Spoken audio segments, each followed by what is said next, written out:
This story will show you how a single, quiet moment of grace can rewrite the script of a human life forever.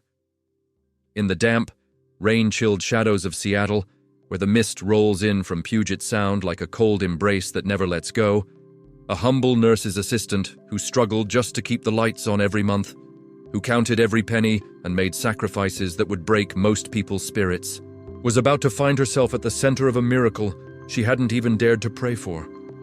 An unassuming tech visionary, a man who had built empires but remained humble in his heart, witnessed the most crushing humiliation of her life, and the decision he made in the hours that followed would leave an entire community breathless, questioning everything they thought they knew about kindness, compassion, and what it truly means to see the value in another human being.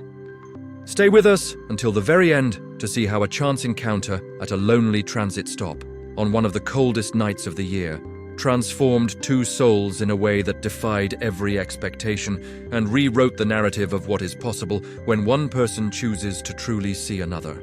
The lights of the Pacific Heights district were beginning to dim, one by one, like candles being extinguished by an invisible hand, as Julian Vance walked out of a late-night meeting that had stretched well past the point of exhaustion.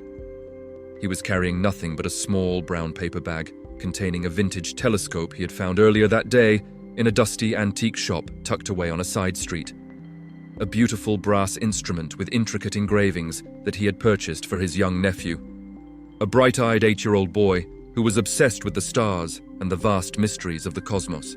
It was nearly 11 o'clock on a biting Friday night in late November, and the mist coming off the Sound carried that piercing, bone-deep cold that seemed to ignore whatever layers you were wearing, cutting through wool and cotton and skin, to settle into your very bones with a relentless determination.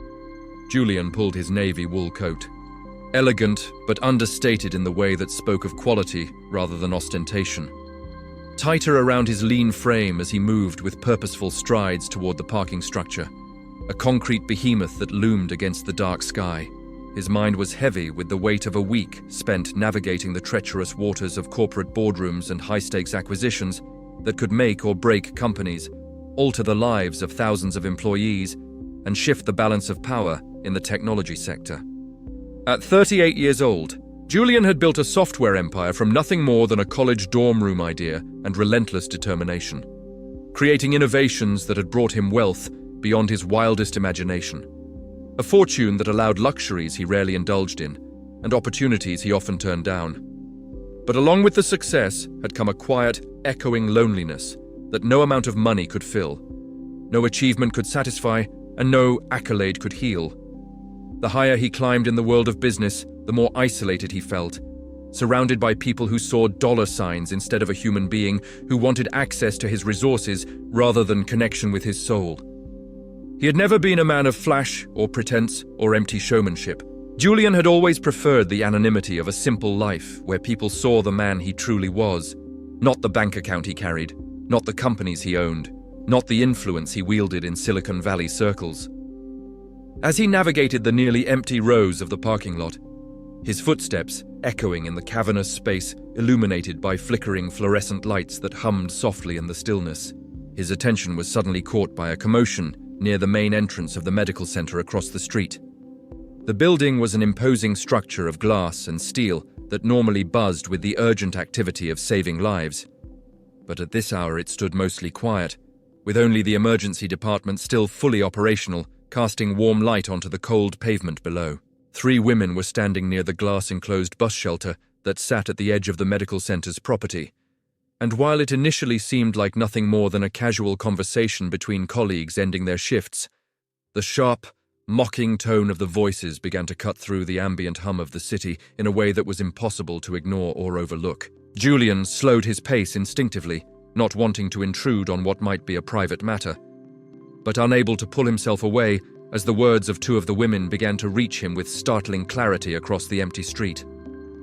One woman, with perfectly styled platinum blonde hair that had clearly required hours in an expensive salon, and a designer handbag draped casually over her shoulder, the kind that cost more than most people made in a month, let out a sharp, condescending laugh that rang out in the cold night air. She pointed with a manicured finger at the 3rd woman, who stood perfectly still with her head bowed low and her shoulders braced defensively against the biting wind that whipped around the corner of the building. The other woman, dressed in a sharp, wine-colored trench coat that probably cost a small fortune and high heels that clicked rhythmically against the wet pavement, with each deliberate step, joined in with a coldness that felt even more frigid than the Seattle night air that surrounded them. Julian felt a sudden, sharp ache in his chest as he watched the scene unfold before him like a play he desperately wanted to interrupt, but didn't know how.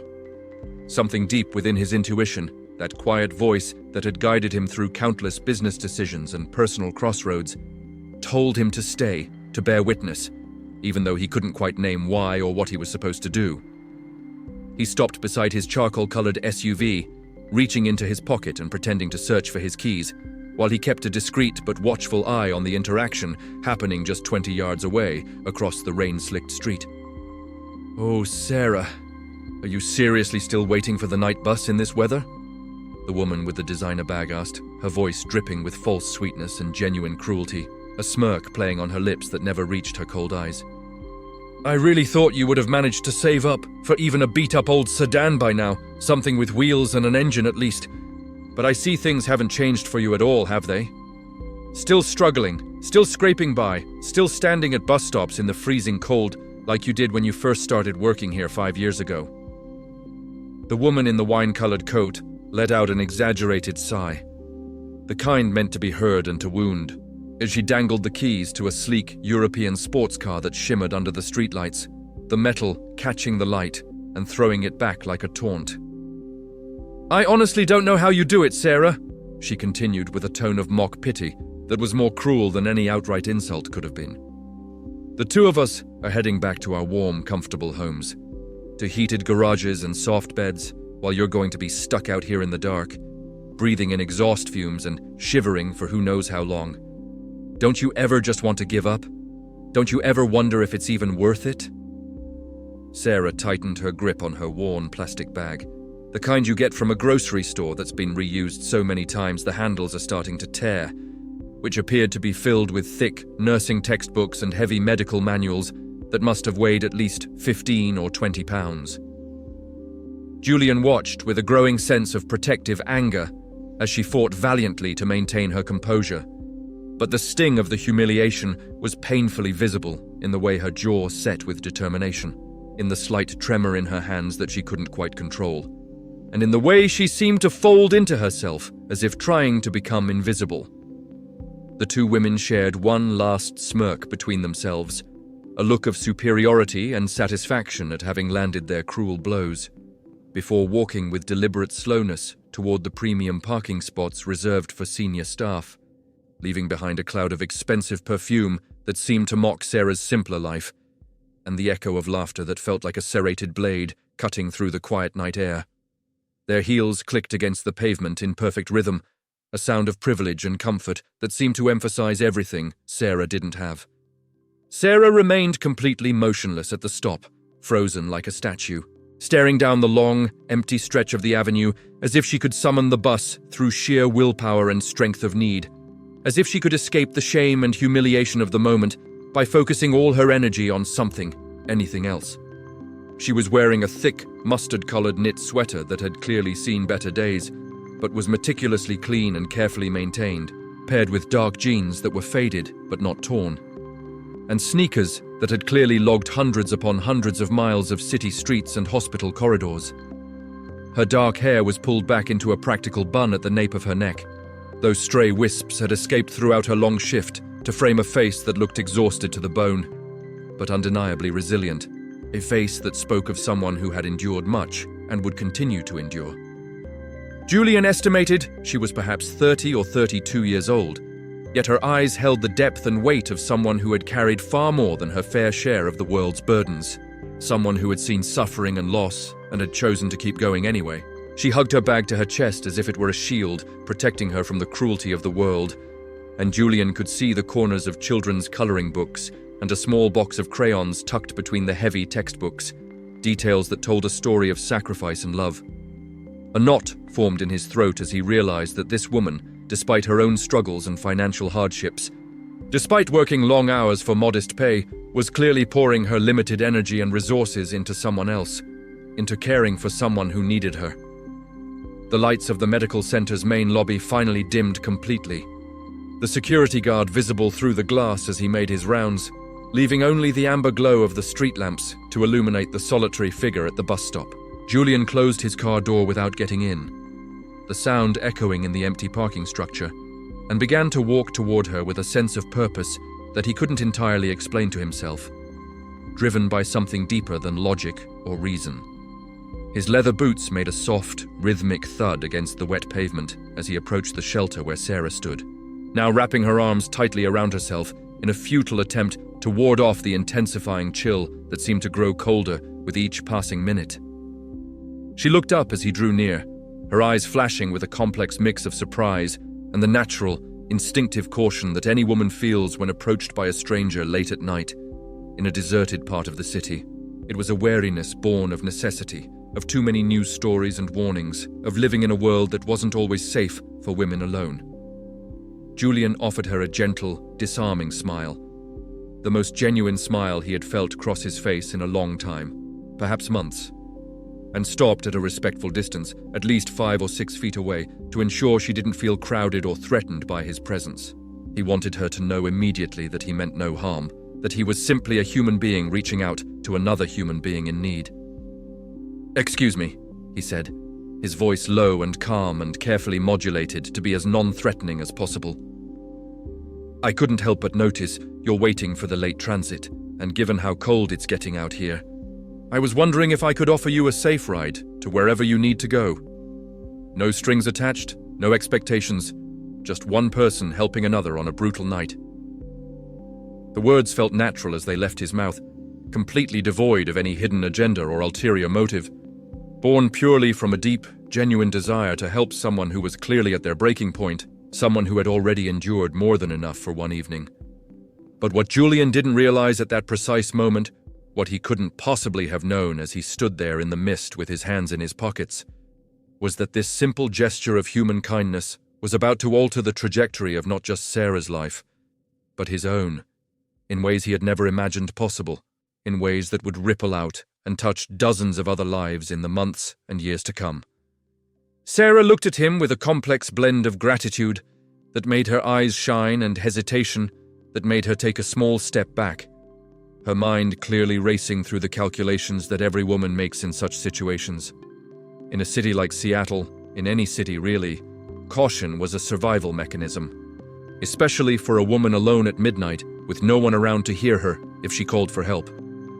She shook her head softly, her expression apologetic, as she adjusted the heavy bag in her arms while trying to maintain a polite, professional distance despite the visible shivering she couldn't suppress, no matter how hard she tried. "That's very kind of you, sir, really," she replied, her voice steady but soft, barely carrying over the sound of the wind. "But I'm used to the wait. I do this every night. I'll be fine, truly." There was pride in her voice, a pride that refused to be seen as a charity case that insisted on maintaining dignity even in the most undignified of circumstances. Julian nodded understandingly, respecting her caution and not wanting to push or make her feel uncomfortable or pressured in any way. He recognized that pride because he had felt it himself years ago, when he was building his first company and living on ramen noodles and refusing help from anyone.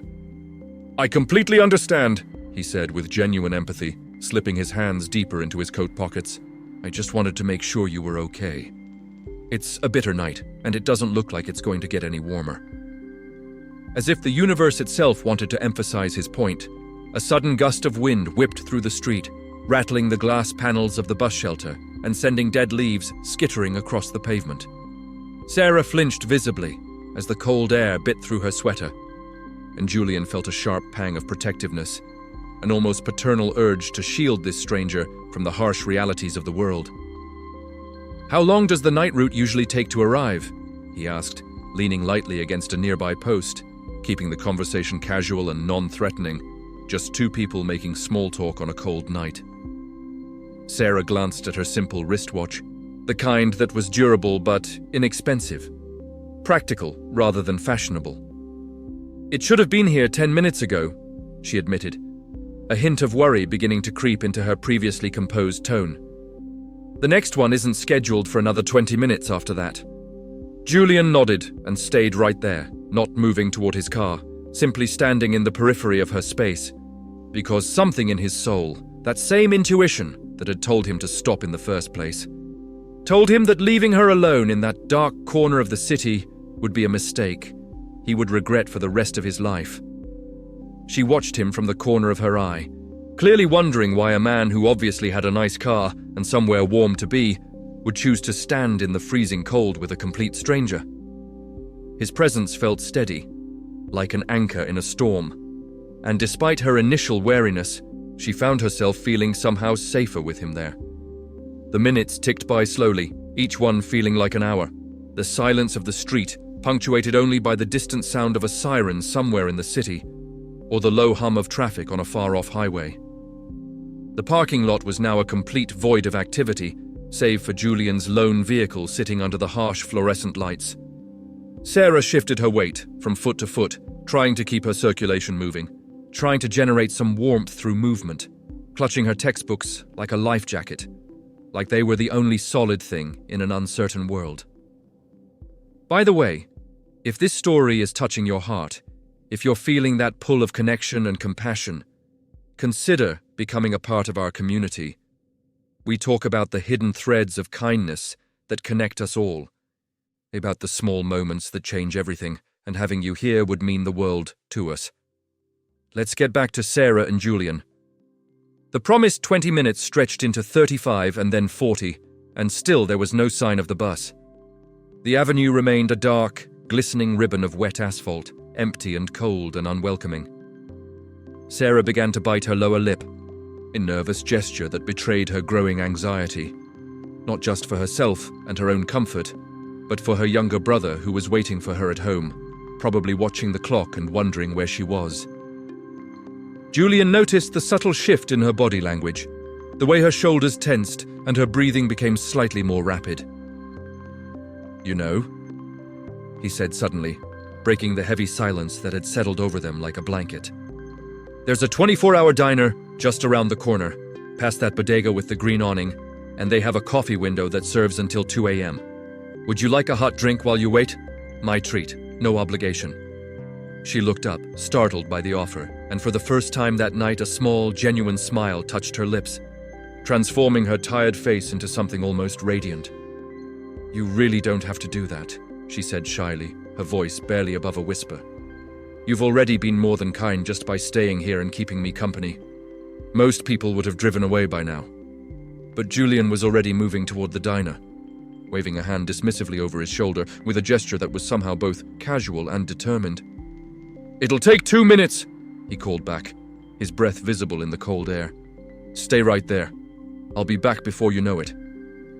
When he returned 5 minutes later with 2 steaming cups of coffee, the heat from the liquid creating small clouds of vapor in the frigid air, Sarah felt a warmth spread through her chest that had nothing whatsoever to do with the temperature of the beverage, and everything to do with the simple fact that someone, a complete stranger, had shown her such uncomplicated kindness on one of the hardest nights she'd had in a long time. "I didn't know how you took it," he said, handing her a cup with a small, apologetic smile. "So I just got it black with sugar packets on the side in case you want to sweeten it." She took the cup with both hands, cradling it like precious treasure, letting the heat seep into her frozen fingers and begin to thaw them. "It's perfect," she whispered, her eyes momentarily glistening with an emotion she tried desperately to hide, blinking rapidly to keep tears from forming. "Thank you so much." Julian sat on the edge of the metal bench, leaving a wide, respectful space between them, and took a careful sip of his own coffee, wincing slightly as the hot liquid touched his lips. The silence that followed was different now.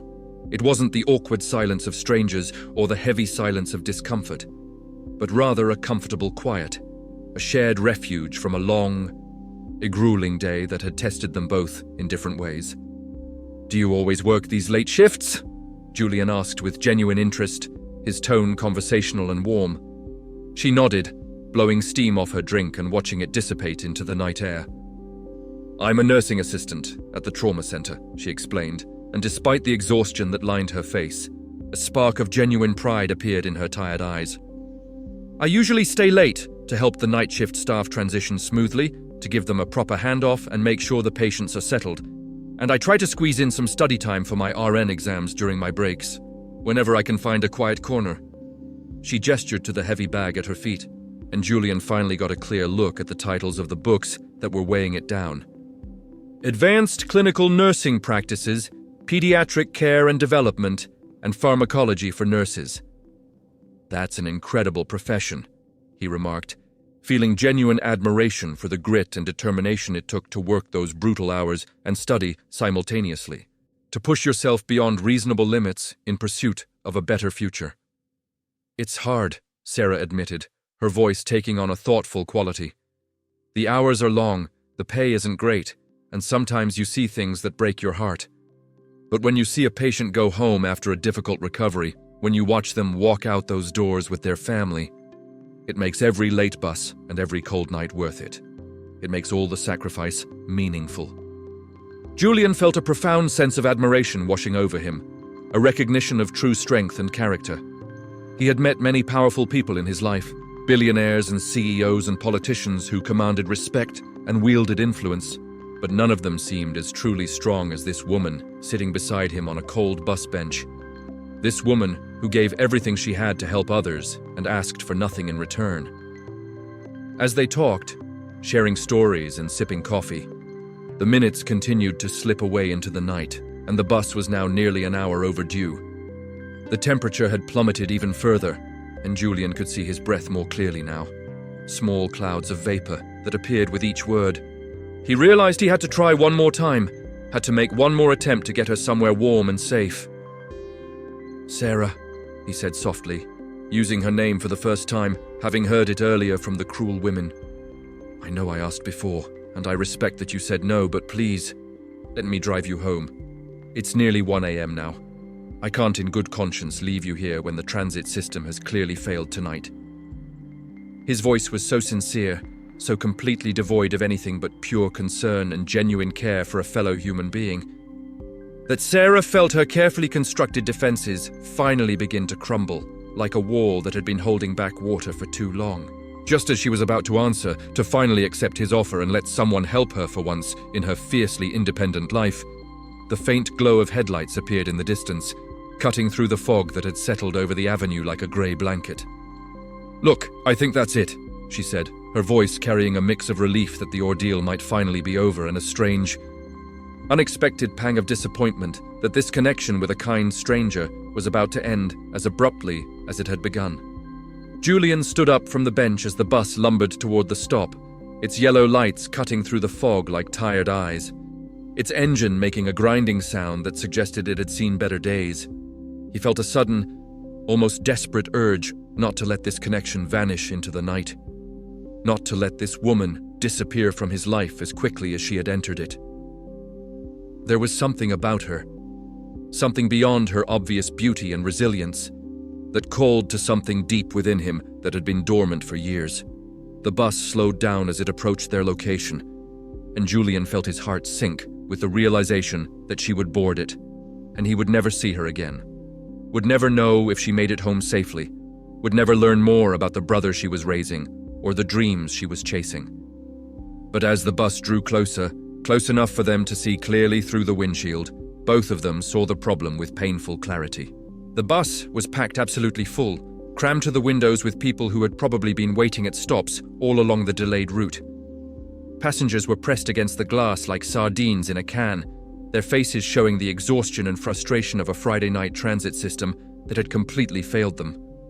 The driver, a tired-looking man in his 50s, didn't even pull the bus into the curb to let them board.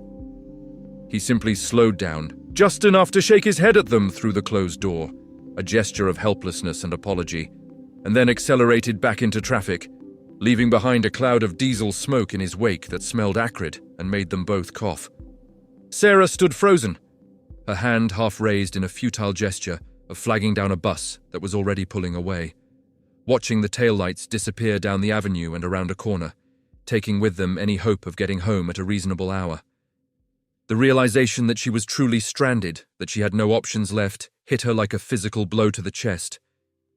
the exhaustion from a 12-hour shift, the bone-deep cold that had seeped into every part of her body, and the earlier insults from her colleagues that she had tried so hard to push down and ignore finally converged into a perfect storm of emotion, and a single tear escaped from her eye, tracing a hot path down her cold cheek.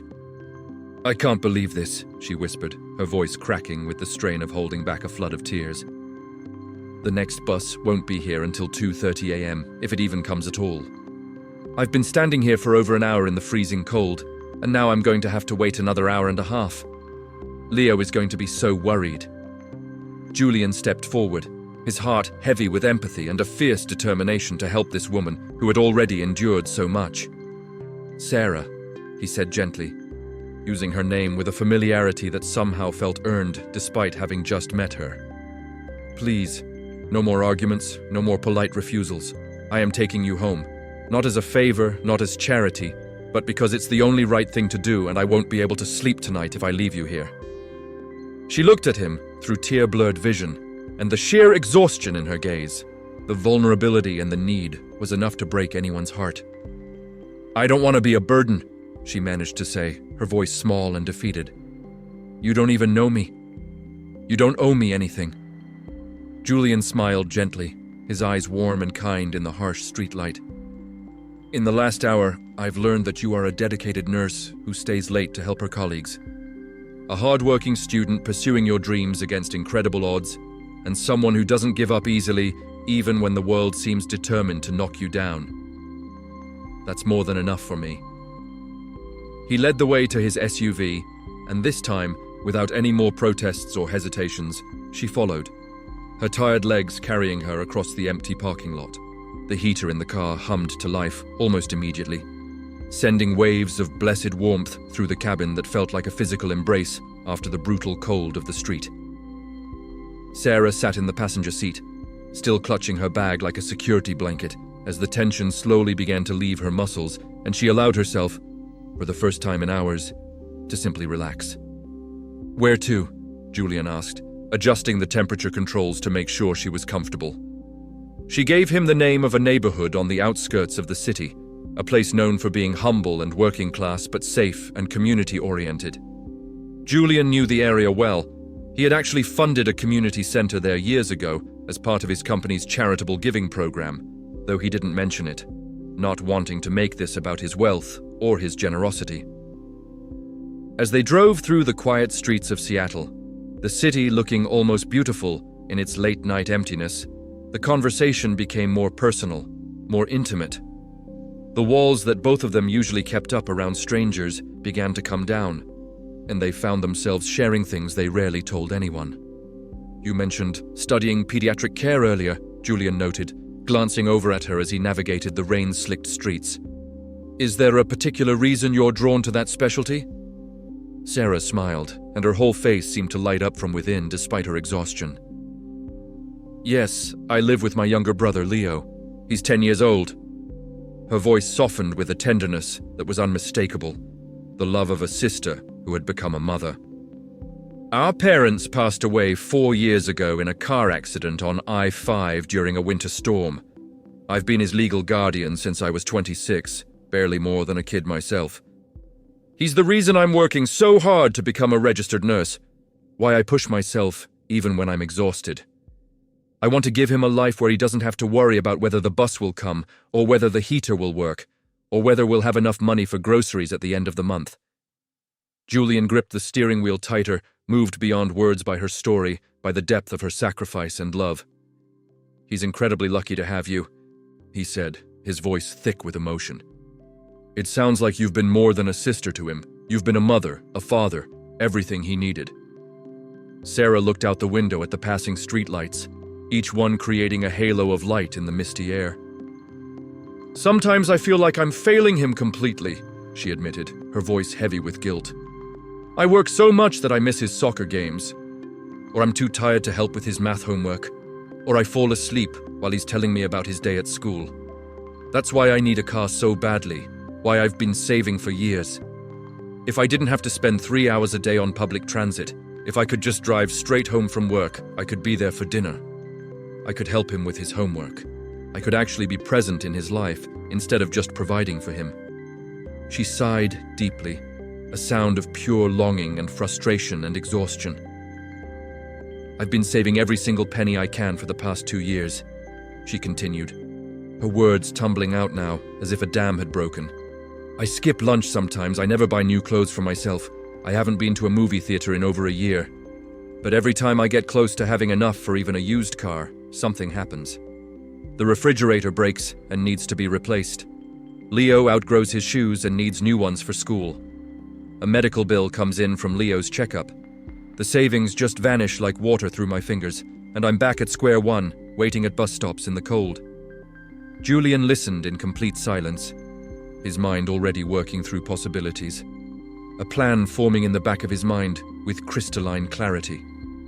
He had more money than he could ever possibly spend in several lifetimes. Accounts with balances that grew faster than he could donate or invest them. And here was a woman who just wanted 1 more hour a day with her brother, who would give anything for that simple gift of time. When they finally pulled up to her small, modest house, the porch light was on, clearly left on by Leo, waiting for his sister to come home safely. "This is it," Sarah said, her voice filled with a quiet dignity that hadn't been diminished by her circumstances. She turned to Julian, her eyes searching his face, as if trying to understand why this stranger had shown her such kindness. "Thank you. I truly don't know why you did this.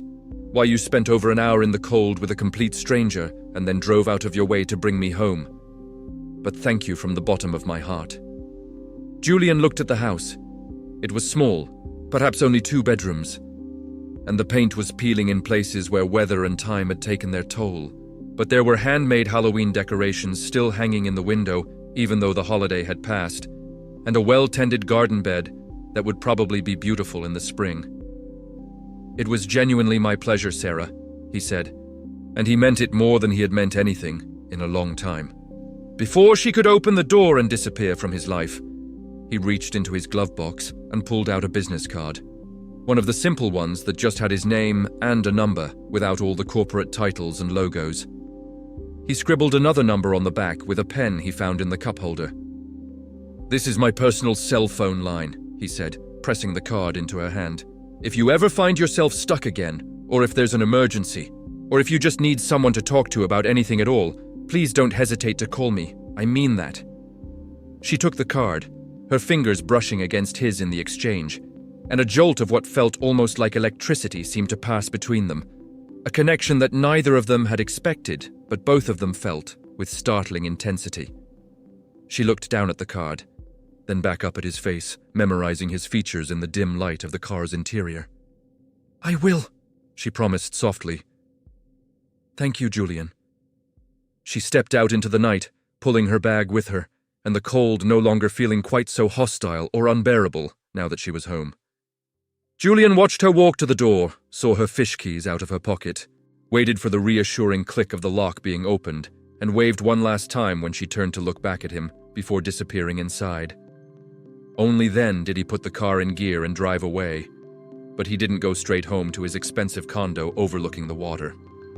Instead, he drove across the city to a 24-hour luxury car dealership, where he had a personal connection with the owner, someone who owed him a favor from years ago. He didn't care that it was nearly 2 a.m. He didn't care that any reasonable person would wait until morning. He had a mission, a purpose that burned in his chest with an intensity he hadn't felt in years, and he wasn't going to rest until he had started putting his plan into action. Over the next 2 weeks, Julian and Sarah stayed in touch in a way that felt natural and easy, as if they had known each other for years rather than having just met. What started as simple check-in texts, Julian asking if she had made it to work okay, Sarah thanking him again for his kindness, evolved gradually into longer conversations and then into phone calls that stretched late into the night, lasting until the sun began to peek over the horizon and paint the Seattle sky in shades of pink and gold. Julian found himself telling her things he had never told his business associates, things he had barely admitted to himself in the quiet moments of self-reflection. He told her about his fear of being valued only for his wealth, rather than for who he was as a person, about how every new friendship or romantic possibility was shadowed by the question of whether they would still care about him if he lost everything tomorrow. He shared stories of his childhood, spent dreaming of stars through a cheap plastic telescope his grandmother had given him. Of growing up in a working-class neighborhood, not so different from where Sarah lived now. Of the determination that had driven him to build something from nothing. Sarah, in turn, opened up in ways that surprised even herself. She shared her dreams of one day opening a community clinic in an underserved neighborhood, a place where people who couldn't afford insurance could still get quality care, where language barriers and lack of documentation wouldn't prevent someone from getting help. She talked about her parents, about keeping their memory alive for Leo, even as the pain of their loss sometimes threatened to overwhelm her. She confessed her fears that she wasn't enough, that she was failing Leo by not being able to give him the life her parents would have wanted for him. They met for a quick lunch between her shifts one Tuesday afternoon at a small cafe near the hospital, and Julian found himself more captivated by her with each passing moment. He saw her beauty, yes, the way her eyes lit up when she talked about a patient who had recovered, the grace in her movements despite her exhaustion, the genuine warmth of her smile.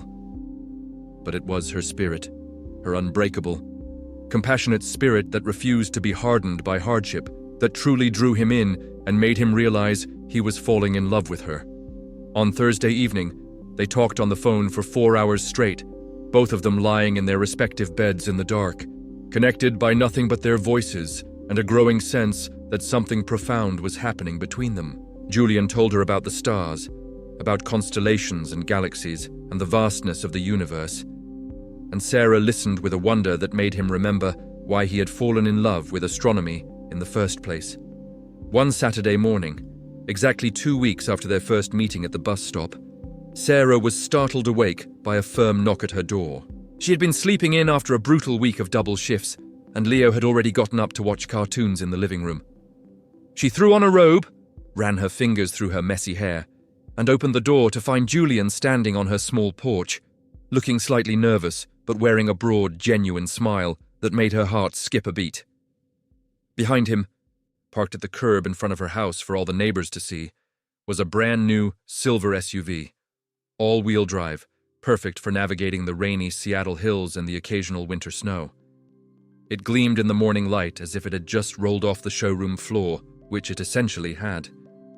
Tied across the hood in a theatrical flourish was a large red ribbon, the kind you see in commercials, but never in real life. Sarah's breath caught in her throat, creating a small cloud in the cold morning air.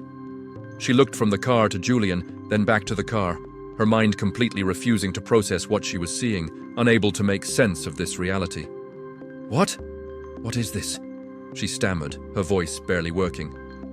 "Julian, what did you do?" Julian stepped closer, his eyes searching hers with an intensity that made her knees weak. He took her hands in his, and she could feel how nervous he was from the slight trembling in his fingers. "Sarah, I've spent my entire adult life building things that sit in clouds and servers," he said softly, his voice thick with emotion. "I've created software and systems and products that millions of people use, but none of it has ever felt as important or as meaningful as this moment right now. You spend your life building people, healing them, making them whole again. You mentioned the other night how much an extra hour a day would mean to you and Leo, how it would change everything for you both. I can't give you more hours in a day. I'm not that powerful, as much as I wish I were. But I can give you a way to spend less of those precious hours at a bus stop, alone in the cold, waiting and worrying."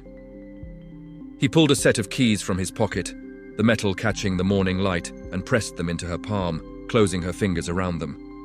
"It's yours. Completely yours. Registered in your name, insured for the next year, and ready for you to drive Leo to his next soccer game. There's no payment plan, no strings attached, no expectation of anything in return. This is simply a gift from someone who believes you deserve so much more than what life has given you." Sarah burst into tears, but not the tears of shame and humiliation she had cried at the bus stop 2 weeks ago. These were tears of overwhelming joy, of disbelief, of gratitude so profound it felt like her chest might burst open. She tried to refuse, tried to find the words to explain why she couldn't possibly accept something so extravagant. But Julian wouldn't hear any of it. He placed a finger gently on her lips, stopping her protests before they could fully form. "Think of it as an investment," he whispered, his own eyes growing wet as he watched her reaction. "An investment in the best nurse this city is ever going to have, and in a young boy who deserves to have his sister home for dinner." Leo appeared in the doorway at that moment, his eyes wide with wonder as he took in the shining SUV. "Sarah, is that ours?" he asked, his voice full of 10-year-old awe. "Can we really keep it?" Sarah pulled her brother into a tight hug, tears streaming down her face as she nodded. "Yes, sweetheart. Yes, we can keep it." Julian watched the two of them embrace, and he knew with absolute certainty that he had just made the best investment of his entire life, better than any stock or company or real estate deal had ever been. The weeks turned into months, and the silver SUV became so much more than just a vehicle. It became a symbol of a new chapter in their lives, of possibilities that had previously seemed impossible. Julian became a fixture in Sarah and Leo's lives in a way that felt natural and right, as if he had always been meant to be part of their little family. He showed up to Leo's soccer games with that vintage telescope he had originally bought for his nephew, which he ended up giving to Leo instead, and he spent patient hours teaching the boy about the constellations, about Orion and Cassiopeia and the Pleiades. He was there the day Sarah took her RN certification exam, waiting nervously in the parking lot with coffee and encouragement, and he was the first person she called when she found out she had passed with flying colors. He saw her walk across the stage at her graduation ceremony, her face glowing with a triumph that he felt just as deeply as she did. Her cap decorated with small stars that Leo had helped her glue on the night before. On the day of her graduation, after the ceremony had ended and the crowds had dispersed, Julian took her back to that same bus stop where they had first met, where her life had changed on one cold November night. The weather was much warmer now, a soft spring breeze blowing through the city. Carrying the scent of cherry blossoms from the trees that lined the avenue, he led her to the bench where they had shared that first cup of coffee, where they had started to know each other as the night grew colder around them. "This place used to represent a low point for you," Julian said, his voice carrying a weight of significance that made Sarah's heart begin to race. "You stood here, feeling humiliated and alone, wondering if things would ever get better, if you would ever catch a break. But for me, this place is sacred ground. It's where my life truly began, where I stopped just existing and started really living. It's where I found the person who reminded me what it means to be human, what it means to love selflessly, what it means to give everything you have to make someone else's life better." He reached into his pocket and pulled out a small velvet box, and Sarah's hand flew to her mouth as she realized what was happening. Julian dropped to one knee on the same spot where he had stood in the cold, watching her suffer, his eyes never leaving hers. "Sarah Bennett, you have taught me more about strength, grace, and unconditional love than I learned in all my years of business school and boardrooms. Will you marry me and let us build a life together where no one ever has to wait in the cold alone again, where Leo grows up knowing he's loved and supported, where we create a family built on the foundation of that kindness we showed each other on one cold night?"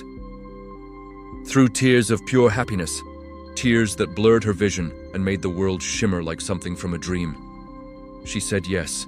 She said yes with her whole heart, with every fiber of her being, knowing that this man had seen her at her lowest and had chosen to lift her up, that he had witnessed her struggle and had decided to be part of her solution. The wedding, when it finally took place 6 months later, was small and intimate, but more beautiful than anything Sarah had ever imagined in her wildest dreams.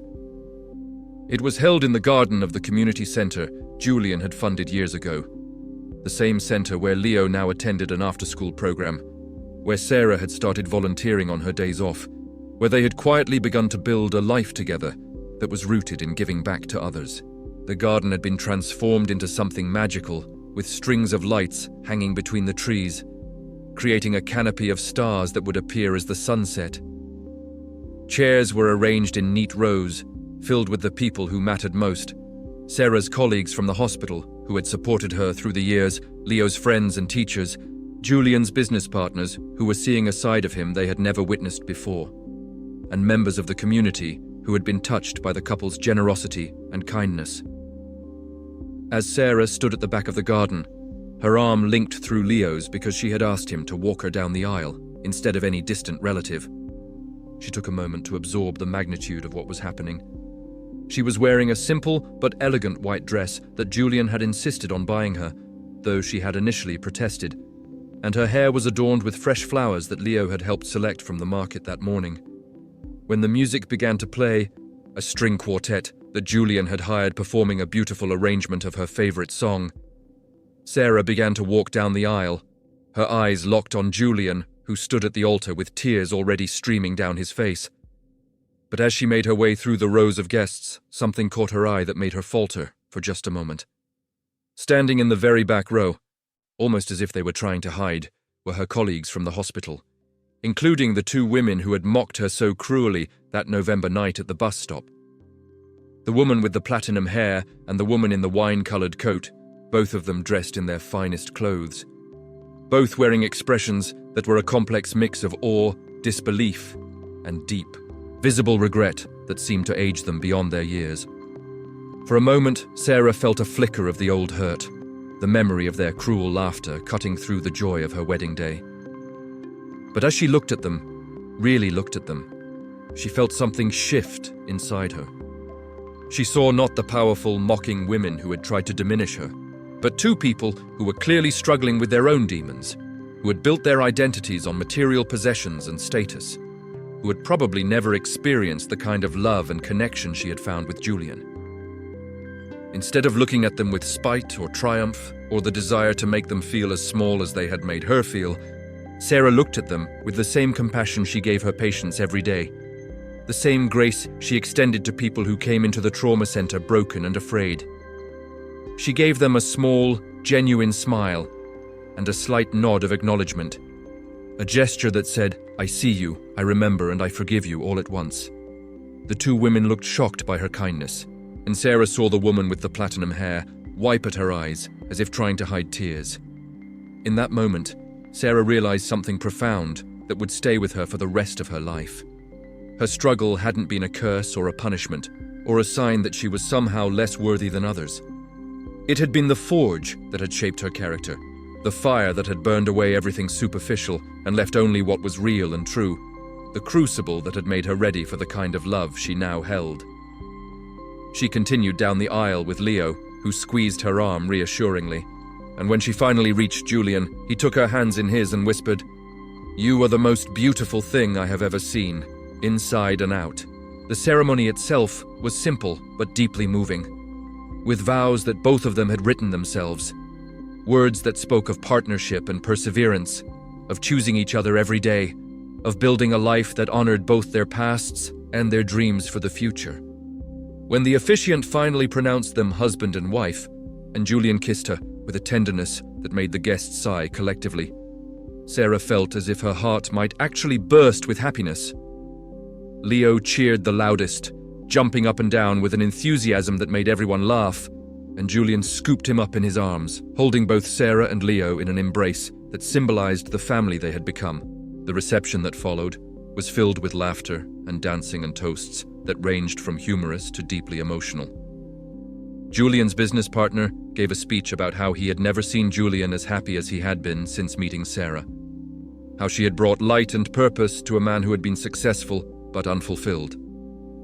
Sarah's supervisor from the hospital spoke about her dedication, her compassion, and how she had never let her circumstances diminish her commitment to her patients or her dreams.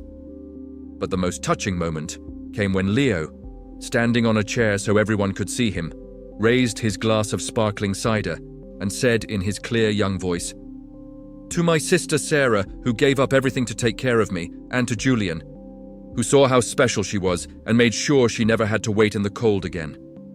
I love you both so much." There wasn't a dry eye in the entire garden. As the sun finally set over the Seattle skyline, painting the sky in brilliant shades of orange and purple and pink, Julian and Sarah stood together at the edge of the garden, looking out at the city that had brought them together in the most unexpected way. The lights of downtown began to twinkle in the distance, and Sarah could see the building where the medical center stood, where she still worked, but now drove to in her silver SUV, arriving refreshed and ready instead of exhausted from hours of transit. "Do you ever think about that night?" Sarah asked, leaning her head against Julian's shoulder. "About what would have happened if you had just driven away, if you had decided it wasn't your problem." Julian wrapped his arm around her waist, pulling her closer. "Every day," he admitted, "and every day I'm grateful that something made me stay, that something told me to pay attention to what was happening. I think we were meant to find each other, Sarah. I think the universe was just waiting for the right moment to put us in the same place." Sarah thought about all the hardships she had endured, all the nights she had cried herself to sleep wondering if things would ever get better, all the times she had felt alone and overwhelmed and ready to give up. She thought about her parents, gone too soon, and wondered if they had somehow orchestrated this from wherever they were. If they had guided Julian to that parking lot on that specific night because they knew their daughter needed help. "You know what the amazing thing is?"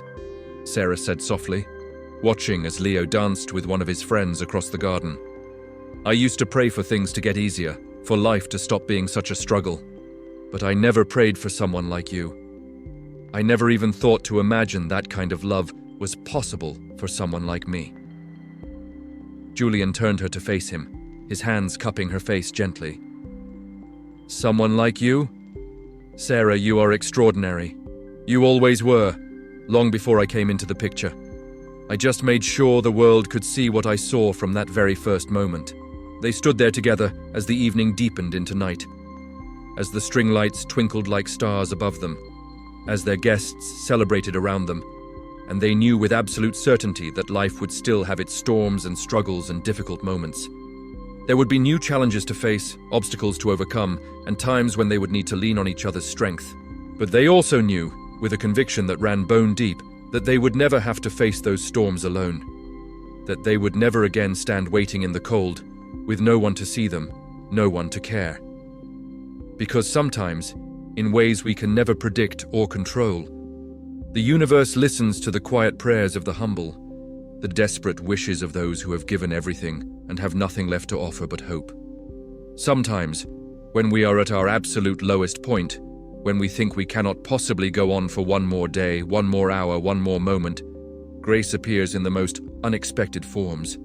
Sometimes a stranger is just a miracle in disguise, waiting for the right moment to step out of the shadows and into our lives, to remind us that we are seen, we are valued, and we are worthy of love. And sometimes, the worst night of your life turns out to be the beginning of something more beautiful than you ever dared to dream. The first page of a story that will inspire others long after you're gone, a testament to the power of kindness, and the transformation that happens when one person chooses to truly see another human being and act with compassion instead of indifference. We hope this story reminded you that your value isn't measured by what you own, by the car you drive, by the house you live in, or by the balance in your bank account. Your worth is measured by the light you carry inside you, by the kindness you show when no one is watching, by the grace you extend even to those who don't deserve it, and by the love you give even when you feel you have nothing left to give. If you've ever experienced a moment of unexpected kindness that changed your life, or if you're working hard toward a dream like Sarah was, pushing forward even when everything seems impossible, we would love to hear your story in the comments below.